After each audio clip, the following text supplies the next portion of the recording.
everybody. I'm sorry, my Hebrew is limited. It's too complicated language for me. I don't know. But I can tell you Finnish is rather difficult also. So I'm very happy to have you all here tonight, and very happy to work together with Roy and to promote my country, which of course to me is the best country in the world. But you know, your home is always the best one, so you're not really very objective in that. And I'm very pleased that there are so many of you who are interested in Lapland and the travel experience that the wilderness of Lapland can offer.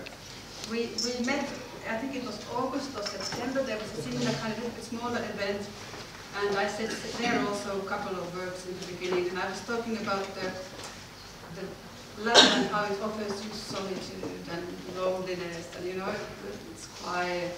And then I saw the video by you, which was cheering Israelis walking together, being rather loud and happy together. But you know, that's the beauty of it. I think that Lapland and Finland in general has many things to offer. So you can be alone, but you can be a group, however you wish. We Finns, we are not, if we are famous of something, it's not our speeches, so I'm not going to keep you listening to me for a long time. But the reason also why I'm happy to have you here is not only to promote Finland, but it's also, I think, tourism and people visiting Finland, it's a way of promoting dialogue and cooperation between countries. And that is, of course, also something that is very important duty and a privilege that the embassies have, and I have as an ambassador. And I have some of my colleagues here, and we are all very excited to learn and see what you have seen in Lapland in winter. However, I want to remind you also that Finland exists also in summertime. and summer can be also very, very nice. You never know, but if you are lucky, and the last couple of summers we've been very lucky, it's beautiful with white nights, sunny skies, and so now you get the opportunity to see how Lapland is in winter, but I offer you the opportunity to see it all year round. Thank you very much. Thank you.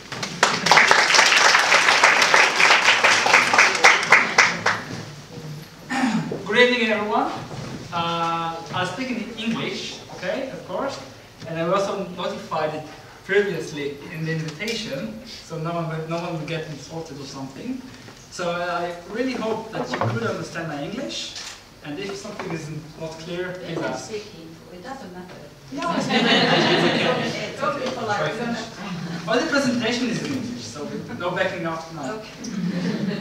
So, first of all, I'm Roy. I'm the CEO and manager of Phototeva.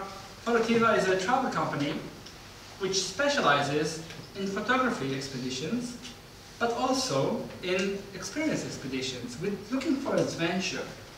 We're looking to experience the natural world in a different way. The more different it is from our home, the better it is for us. Because we're looking for the unique, for the unimaginable. And that's one of the reasons I love Lapland so much. In the winter time, especially. So, this is Phototeva. First, before I begin, I want to show you a short video to get you in the mood of Lapland.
So, this is Lapland. Well, this video was taken actually in 2014 while I was there with a group in Finland, Lapland. Lapland Extreme that you saw here is the international brand of Phototeva that we are marketing Lapland in Finland abroad, in the United States, in England and other countries. So, first of all, most of Lapland is north of the Arctic Circle. What is the Arctic Circle? It's a line, imaginary line, which is 66 degrees, 33 minutes, 44 seconds latitude, and above that line, everything is inside the Arctic Circle. That line is the point from which the sun doesn't set in the longest day of the year and doesn't rise in the shortest day of the year, which is December 21st. So that's why the Arctic day and the Arctic night is very, very long. So this is the line which crosses through Lapland in northern Finland and of course the rest of the world. So Lapland, some facts. First of all, it's 388,000 square kilometers. That's huge. Israel, for those of you who don't know, it's 21,000 square kilometers. 21,000 square kilometers, that's all of Israel. And Lapland is 388,000 square kilometers. It actually crosses 4 countries, which is Norway, Sweden, Finland, and Russia. The polar day and the polar night, the higher you get in the latitudes, the longer the polar day and the polar nights are. If you are talking about Rovaniemi, which is the capital of Lapland, it's only 1 day and 1 night. If you're going further high to Ivalo, which is in northern Lapland in Finland, it's about 20 days and 20 nights. If you're going further high, if you're going to Svalbard, Svalbard is Spitsbergen also, that's where the polar bears are. And that's 4.5 months of day and 4.5 months of night. And that's really extreme. The average temperature of Lapland is 0.5 degrees centigrade. And that's pretty cold, as you can imagine. The lowest temperature in Lapland was minus 51 degrees centigrade. And the highest temperature was plus 31. That was in the summer of 2007. And actually, I heard that some people fainted because it was so hot. Okay? We are laughing because we are used to those temperatures. The people there are not used to that. And they are laughing at us that it's -2. All of the country is deactivated. You can't perform. Okay? We have 1 feet of snow. And we can't move anywhere. I mean, that's 8 months of the year for them. So, that's Lapland. The Sami people are the endemic people of Lapland.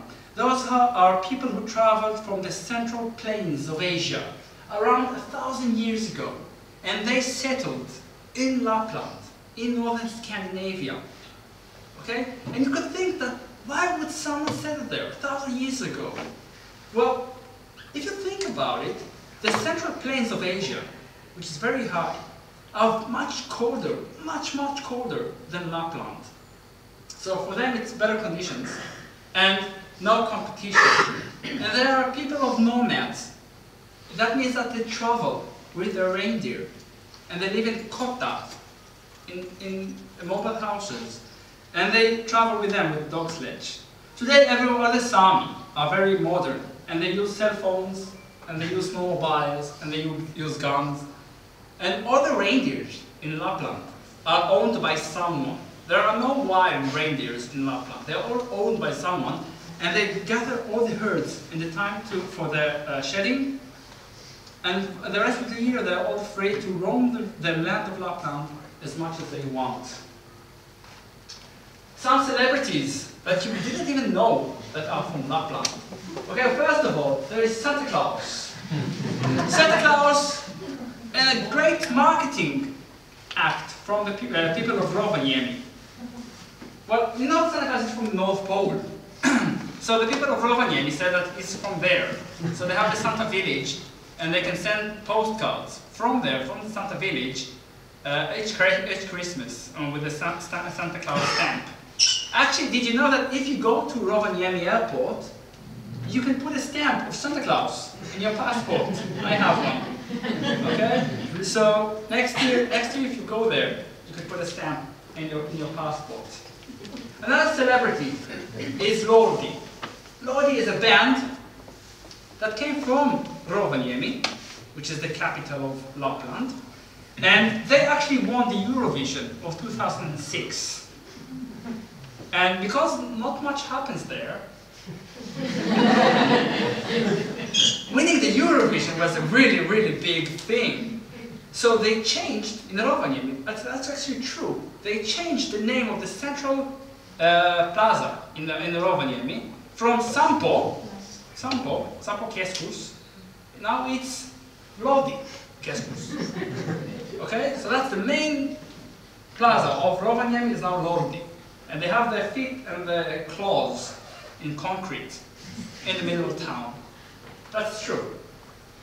So another celebrity is Ella Kari, little girl from Lapland. This is a famous story from a Swedish writer about a small girl from Lapland. And of course Nils Holgersson, which is also from, is actually from Sweden, but he rode the geese, all the way to Lapland.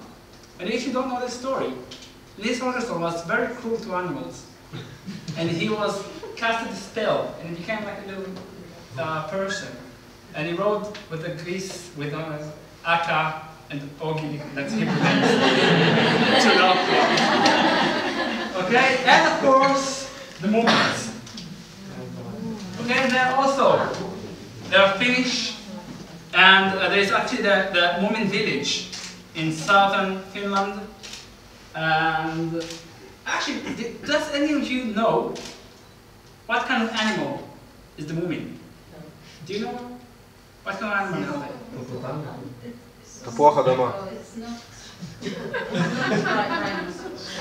No, they are trolls. Mumins are trolls. I read about it in Wikipedia, so it must be true. Okay? But they are trolls. And trolls are a very big part of Nordic mythology. So that's the Mumins for you. So I want to discuss to you very briefly about our extreme Lapland experience. So this is how we look like in Lapland. I mean, we can't dress like this, and none of the Israelis have clothes that are warm enough for Lapland. Okay, we don't have anything for -2. So in -30, -40, we would freeze. So we have special clothes, special overalls, with special shoes, and special scarves, and special gloves, mittens, just to survive those cold temperatures. Actually, we travel all the way in northern Lapland, from Rovaniemi, which is the capital of Finnish Lapland, Kemi, which is the northernmost port city, and the Gulf of Bothnia, which is a diversion of the Baltic Sea. We go to Ranwa and Koroma Falls, which are in the eastern part, Sariselka, Ivalo, Sevetijärvi, and all the way up north to Kirkenes. So when we arrive to Lapland, we land in Rovaniemi, and I remind you that 5 hours, just 5 hours before that, people were still walking in Tel Aviv with t-shirts and +25 degrees, like today. Okay? And 5 hours later, they land in Rovaniemi, in Lapland, in -10, -20, -30. Even once they came, it was -40 degrees. Okay? It's just 5 hours of flight. And it's inconceivable the kind of difference that people go through in this such short time period. So when we land there, everyone gets out of the airport. They have 2 doors. In Lapland, actually, everything is 2 doors. There's not just one door go out. We have a door and then we go to another door. Okay, just for the insulation. And when they go out and then they breathe the first breath of Lapland air with -20 degrees. And the air is so clear and so cold and so crisp. You can really immediately see it in their eyes, like, okay, wow, that's crazy. And that moment, I don't don't care how old you are, I don't care where you came from, everyone acts like a child. Start running around in the snow. And remember, they're going to see snow endlessly for the next 7 days. But in those 5 minutes, everyone's just running around taking photos of cars with snow on them. Okay? So everything is so unique. Even the flowers became snow flowers. Okay? Even the lamps are covered with snow. So everything is photogenic. Everything is a photo subject. Everything is unique. Everything is special. Sometimes the snow is so heavy that the lamps even break under the huge weight of the snow. This is the river. And you want to tell people, this is the river. That's where? This is the river, okay? And this is our hotel. This is Pohjanhovi, Ranta City. And the hotel has a room with a view to the river. So then we go there and that's okay. I thought I had the view to the river, but I see nothing. So this is the hotel, this is the river, this is the Rovaniemi. This is the main street, this is the church. And in the church actually there's an opening in the ice. So if you want you can come with your bathing suit and get a swim. Okay? But it's pretty cold, I remind you. In the city, everything is, my name is Roy, okay? And everything in the city is Roy. Roy photo, Roy bar, Roy. So I was thinking, I'm a celebrity here. But it turns out that Roy, R-O-I, is a shortcut for Rovaniemi. Okay? So, because it's very expensive to make signs that big, Rovaniemi, everything is Roy. Roy photo, Roy pub, Roy restaurant, and so on.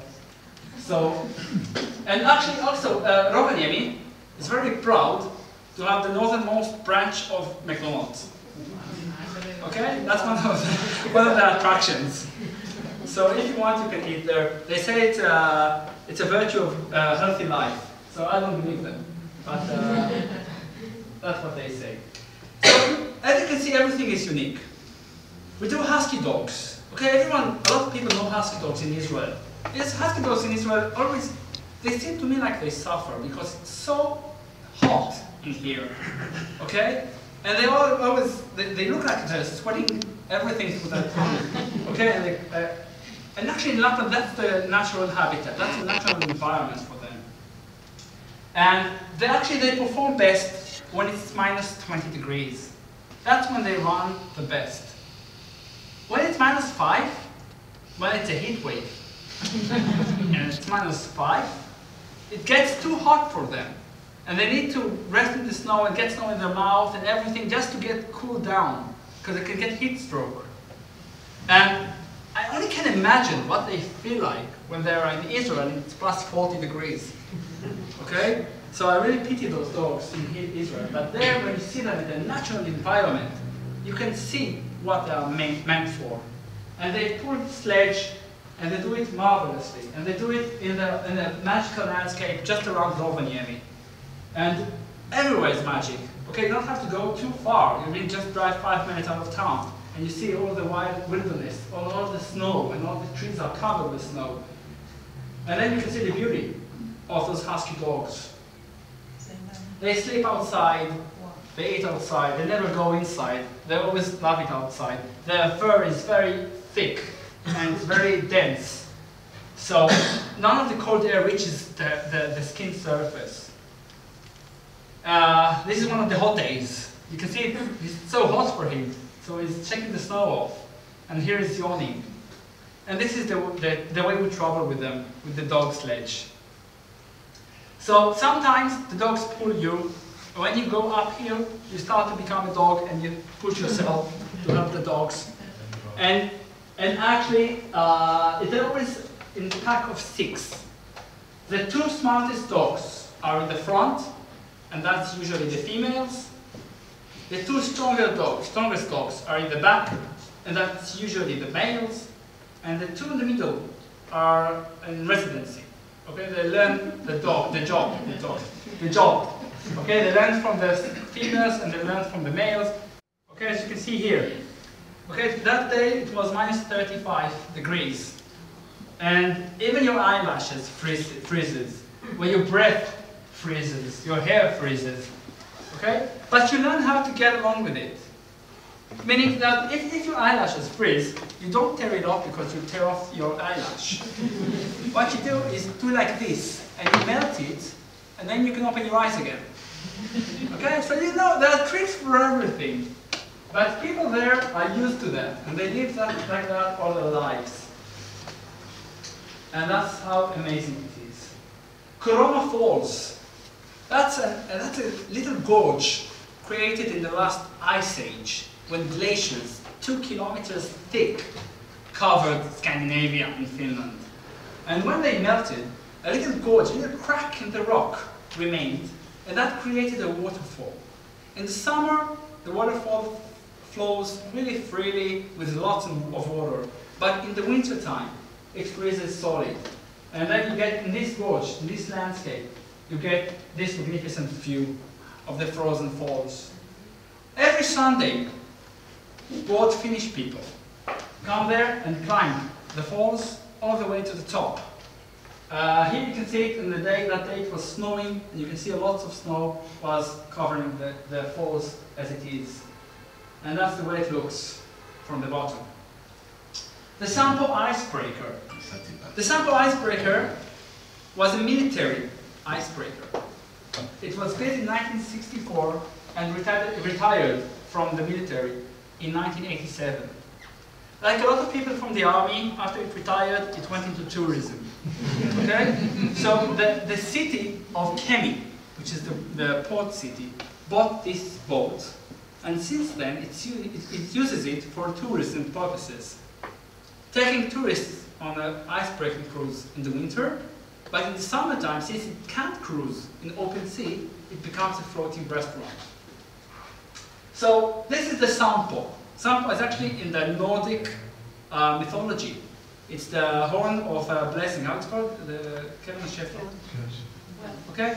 Of wealth. Horn of wealth in the Nordic mythology. So this is the Sampo. It's very powerful. It's huge. It's more than 3,000 metric tons.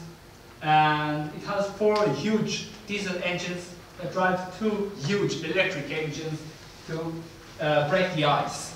It can actually break ice up to 80 centimeters thick with one pull, and if it's more, until 1 meter 20, it needs to go back and forth, back and forth, back and forth, and until 1 meter 20, it can break ice. And that's a big chunk of ice. Actually, trucks can drive on that ice with no problem. From 70 centimeters, 60 centimeters, trucks can drive on the ice. And this boat crashes through it with no problem. That's how strong, how powerful, how intense it is. This is the port city of Kemi, and when you get out, you can see the real power of this icebreaker. Once you get to a nice, quiet spot, I mean everything is quiet, okay, but once you find a really quiet spot, then you lower the bridge and you go to the sea. And this is the sea, okay, I remind you, this is the sea. This is the day of the sea in Finland, okay? And then you go, you walk on the sea, and then you can swim. Take a nice swim, okay, in special suits, dry suits, that water doesn't get in, so you don't feel cold. And it's really fun. As you can see, I'm having fun here. This, okay, you can't recognize me with this suit here, okay? But that's me having fun with the ice. I've been there already 7 times. I've been there to the Sampo, and every time I go and take the plunge, I swim. Okay, I never miss it. So it's a lot of fun, and I really recommend it. And that's the group having fun there in the water. Lumilina. Lumilina is a snow castle, ice castle. It's one of the largest ice castles in the world, and that's actually also in Kemi, in Finland. It melts every spring, and they rebuild it every winter. Every winter they build it in a different way, in a different theme. And I don't know what this year's theme is, okay, but every year they do something else. Cities of the world, sports, comics, music, and so on. Actually it has a pub, a very nice pub, that they serve whiskey in ice glasses. Okay, so it's really cool, whiskey with ice glasses. And actually you don't have to return the glasses, because they're not put it in the dishwasher. So that's really nice, and I really recommend it also.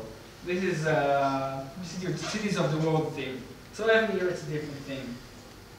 And then after we take a taste of Finnish Lapland, then we do the 3 days of the snowmobile safari, starting in Saariselkä, near Urho Kekkonen National Park. We drive north through Inarijärvi, all the way to Sevettijärvi. We sleep here. This is 170 kilometers. The next morning, we wake up, we cross the border to Norway, all the way to the fjords, to Kirkenes, and back to Sevettijärvi. That's 120 kilometers around. It depends if you get lost in the way. And then, on the way from Sevettijärvi, all the way back to Saariselkä, we go on the roundabout, so it's 180 kilometers. We go through the west coast, through Inari. And that's our extreme experience. So this is Inarijärvi. Inarijärvi is one of the largest lakes in Finland. It's actually 11 times the size of our Sea of the Galilee, of the Kinneret, 11 times the size, and that's huge. And along the way you go through several islands, and imagine that in the summertime everything is, of course, is liquid, and you have boats and jet skis and people fishing, and we drive on that highway for 170 kilometers. And that's the snowmobile. And the snowmobile is... How many of you drove a snowmobile here? Ambassador, have you drove a snowmobile? No. No! My uncle has one, but I... When you get to Finland next time? I don't have to go to Lapland to... Yeah, you can do it also in Kekolina. In Kokkola. Kokkola, yeah. So, the snowmobile, actually, if you don't know what a snowmobile is, it has 2 skis in the front for the steering, and it has a caterpillar in the back for thrust and brake. And actually, it's a lot of fun driving it. It's really powerful, it's really intense, and that's the vehicle we drive for the following 3 days. On our way, we cross through forests, through hills, through lakes, rivers, until we reach the fjords of Norway. And the landscape all along the way is magical.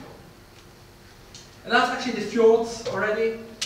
I also forgot to tell you, but the sun rises really late at that time of the year, and it's also sunset really early in that time of the year. And you can see that it's a lot of fun going there, and that's the fjords of Norway, just across the Finnish border, near Kirkenes. So, in the fjords, as you can see, the water doesn't freeze.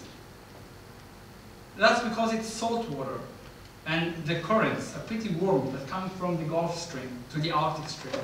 So, the water is pretty warm, I mean plus 1 degree. Okay? It's pretty warm, and it's salty, so it freezes slower. But you can see that there's ice all the way until here, but the ice doesn't float. The ice is on the bottom, on the bottom of the sea. And that ice forms because of the high tide and the low tide. So every time the tide gets low, some water gets left behind, it freezes, and then the tide comes in and covers that. So that goes back and forth until we have a really, really thick layer of ice on the bottom of the sea. And that's how it looks up close. So we drive around, we're having a lot of fun, taking photos. This was actually, I remember that, it was in 2014. It was very hot, it was plus 4 degrees, minus 4 degrees, sorry. Okay, so minus 4 degrees, we drive with the seat open because it's too hot. When it's minus 40, then it's cold and you close everything and you wear all your luggage on you. And for guys, it's easier to stop for a pee break. For the girls, it's much more difficult, but I won't show it here. And even when it snows, we don't stop activity. We keep on going, because when it snows, you go through it. And it's like when you know this movie show, Star Trek? And when the spaceships go faster, then the stars goes like this. Okay, so that's how it feels like. You go through the snow with the snowmobile, and the snow goes all around you. And I think it's much more unique. So we're having a lot of fun in Lapland. As Israelis, we're not used to the snow. So every time we see snow, we do funny stuff. Okay, we start covering each other in snow, we're jumping in the snow, we like to rest in the snow, okay? Actually, this guy found his wife in Lapland, in this trip. So they got married after the trip. Found his wife from Israel? His wife from Israel. Israeli, one from the group. This is nighttime. So at nighttime the moon rising and all the trees are white. And this is an Arctic fox and this is the reindeer I told you about earlier. Wow. This is a fat squirrel. Huge. This is in Vanuatu. And also, I mean, everything is magical, so I'm speechless every time I'm there. Wow. Okay, this is God in here. He's in the bottom, it's a good thing he's not on the top. And that is one of the guides of us in Lapland. And this is, again, we try all the time to have fun, all the time to make the best of everything, even if you fall in the snow, you laugh. And we like to take photos with thermometers, showing how cold it is. If it's -4, we don't take photos. -20, 30, 40, then we take photos. Even with ice sticks. Okay? Even with that we play. I like to eat ice cream in Lapland because it doesn't melt.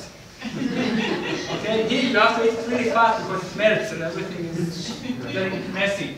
There you can eat it. Okay, I had enough, I put it in my bag. So I ate lots of ice cream in Lapland. Okay, and that's the group. And as you can see, another group, and although the people are the same, the experience, although the people are different, the experience is the same. Okay?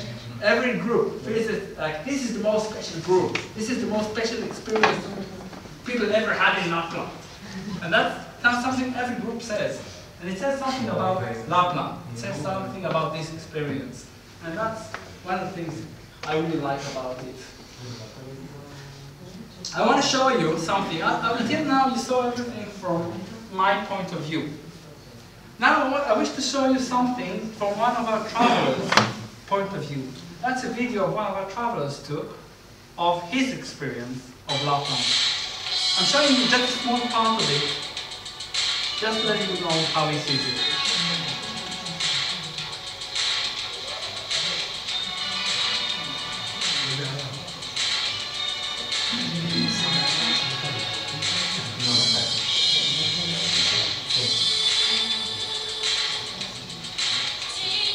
Sometimes you get stuck in the snowmobile, no worries about it. Even dance to get warm. We bring frisbees to get people running, to get warmer.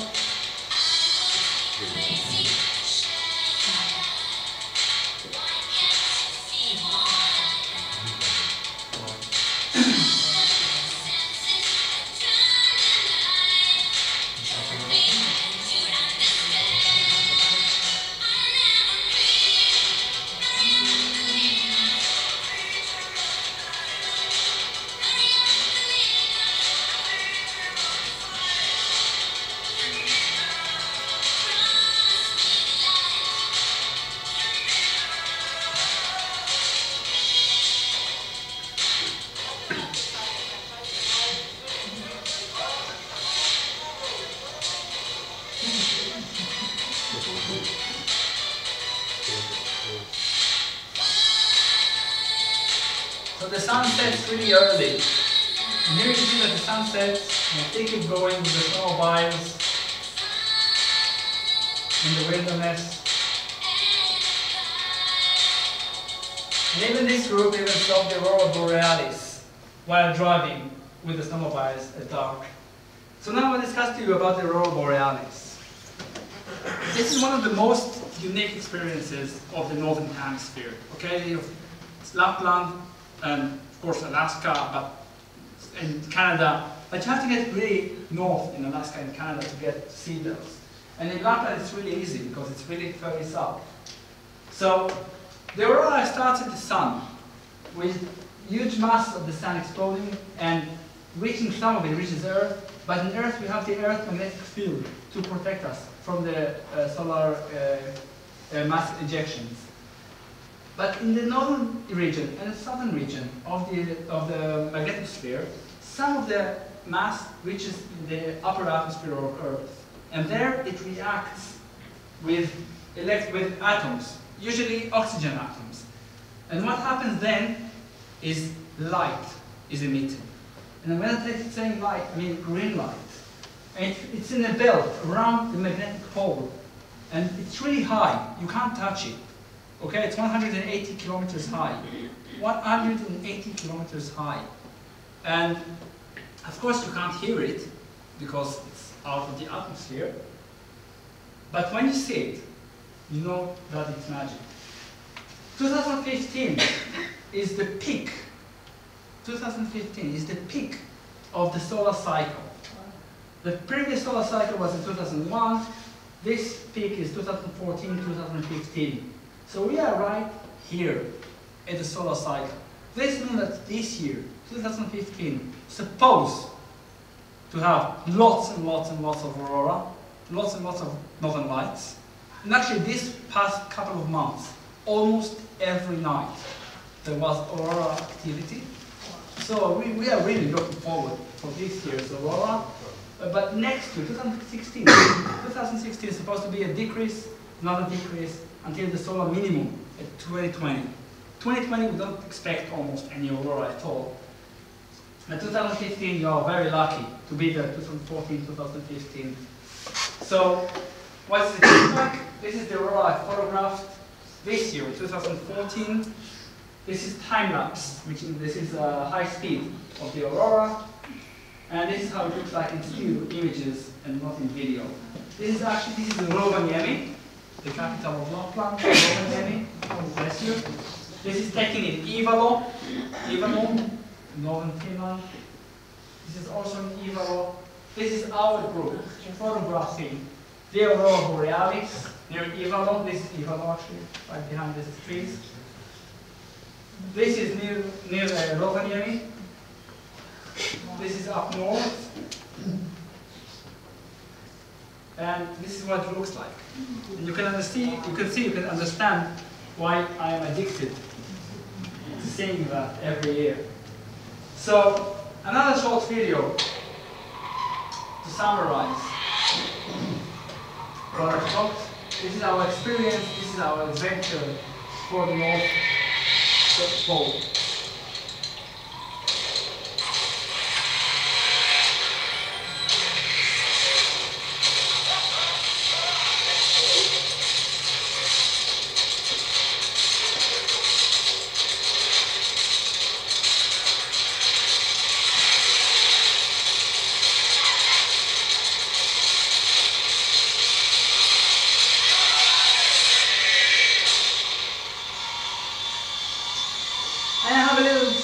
Something extra to show you. Some of you might have seen it, some of you might have not. So this is something one of our guides did in 2014 in Lapland.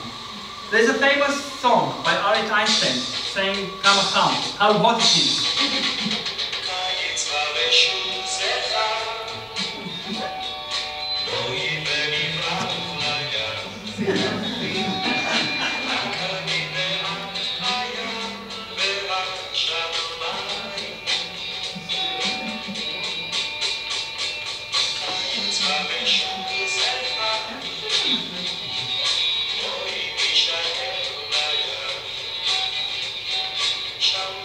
Guardami solamente come vanno a mettere il miscelano.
Finnish.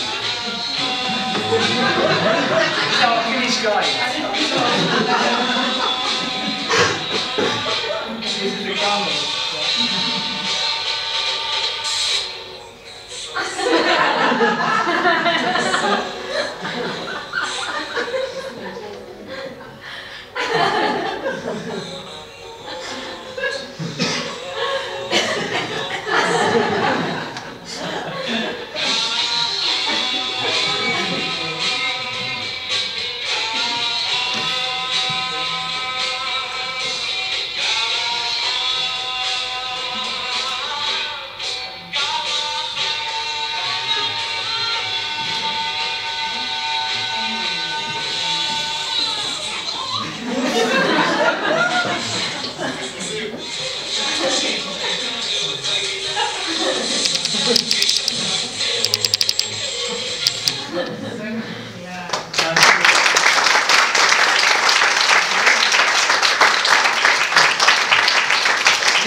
Well, the guy behind the film is Lapland Extreme, one of our guides, and he's the talented one who did this.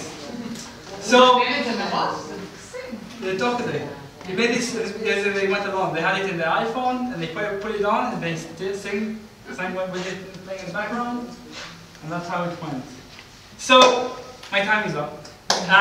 So this is what Lapland is for me, and I'm in love with Lapland, with Finland. I think it's a wonderful country, and it's so special, it's so unique, that every day, every single day, you're doing something you have never done before in your life. Okay? And that's one of the key features, that's one of the most unique things that I can say about Lapland. So, I want to thank you very much for coming this evening. I want to thank the ambassador for having us on this evening.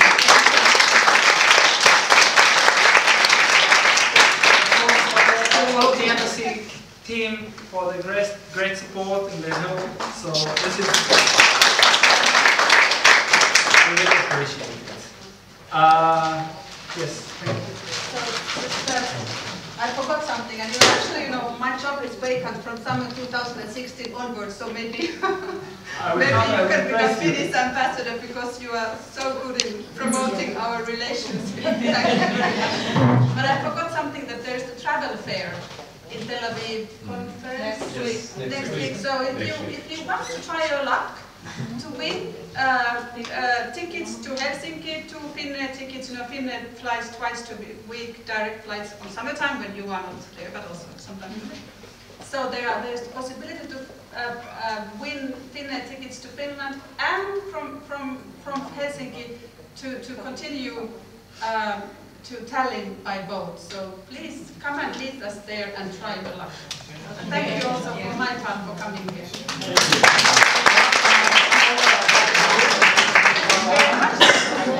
Thank you.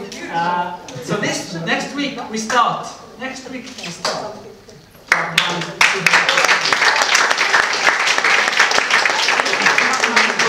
270 people coming to Phototeva to Lapland to this extreme experience that you saw here. And so I wish everyone have a lot of fun and come back home safe and healthy with great experiences for the rest of your life. Thank you very much.